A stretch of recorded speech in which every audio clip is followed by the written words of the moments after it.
commence par les temps forts de l'actualité et ce tournant stratégique pour la BCE. 2% d'inflation à moyen terme, c'est désormais l'objectif de la Banque centrale européenne. Une nouvelle cible plus flexible pour l'institution qui jusque-là visait un taux proche de 2% mais inférieur. Toute la nuance est là. Le plafond théorique a disparu. La BCE qui néanmoins tolérera des dépassements temporaires et modérés. De cette manière, elle s'autorise à user de mesures exceptionnelles comme les rachats massifs de dettes sur le marché afin de stimuler l'économie et les prix. C'est donc un vaste chantier stratégique ouvert par Christine Lagarde. 18 ans que la BCE n'avait pas connu une telle révision. Autre nouvelle donne, le climat qui devient une priorité.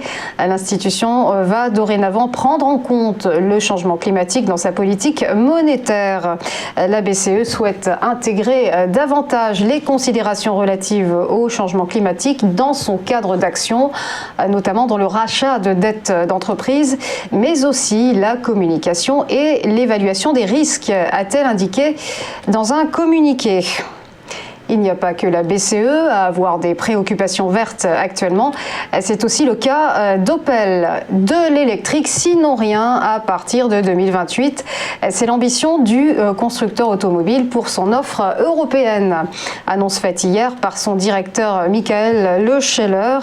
La bascule vers le tout électrique va donc être rapide. Opel, qui a déjà fortement réduit sa gamme ces dernières années. La marque à l'éclair du groupe Stellantis compte ainsi se relancer avec une gamme de plus en plus électrifiée. À noter qu'Opel souhaite également conquérir le marché chinois avec une offre 100% électrique. La Chine où Stellantis enregistre des ventes très faibles. La maison mère d'Opel qui en outre a annoncé un plan d'investissement de plus de 30 milliards d'euros d'ici 2025 dans le développement de véhicules électriques. Enfin, c'est un peu de l'esprit olympique qui s'est envolé hier, emporté par la menace sanitaire. Des JO sans public, voilà ce que les autorités nippones ont été contraintes de décider. Le public sera banni des stades de Tokyo, ville où l'état d'urgence est désormais en vigueur face à la reprise de l'épidémie de Covid-19. Au niveau japonais, l'état d'urgence sanitaire est décrété du 12 juillet au 22 août.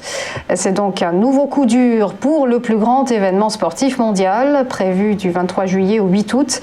Après le report d'un an, la limitation des événements, l'interdiction du public étranger et les jauges réduites, la menace de stade à huis clos planait, mais le scénario catastrophe est donc arrivé. Un crève-cœur évidemment pour les amateurs de sport. Il faut noter qu'un quart seulement des Japonais a reçu au moins une dose de vaccin, selon l'agence Reuters. On passe au point boursier. Petit rappel de la clôture des marchés financiers hier. Avis de tempête sur toutes les places européennes et notamment pour le CAC. L'indice parisien qui a fortement dévissé, moins 2,01% à 6396 points. C'est l'une des pires séances de l'année pour le CAC 40. Dans son sillage, bien sûr, beaucoup de valeurs à la peine comme Carrefour, Publicis et Kering. Seule valeur à tirer leur épingle du jeu, deux valeurs de croissance, Safran et Dassault Systèmes. À la bourse de Francfort, le DAX est en repli également, moins 1,73%. Idem pour le FTSE à Londres qui lâche 1,68%. Et c'est encore pire pour l'indice de la bourse de Milan qui s'effondre de moins 2,55%. La perspective de voir la Fed alléger son soutien monétaire et les craintes liées au variant Delta ont plombé les places boursières. Du côté de Wall Street, on n'a pas échappé au climat morose. Le Dow Jones cède 0,76%, tandis que le Nasdaq 100, lui, chute de 0,72% et le S&P 500 recule de 0,85%.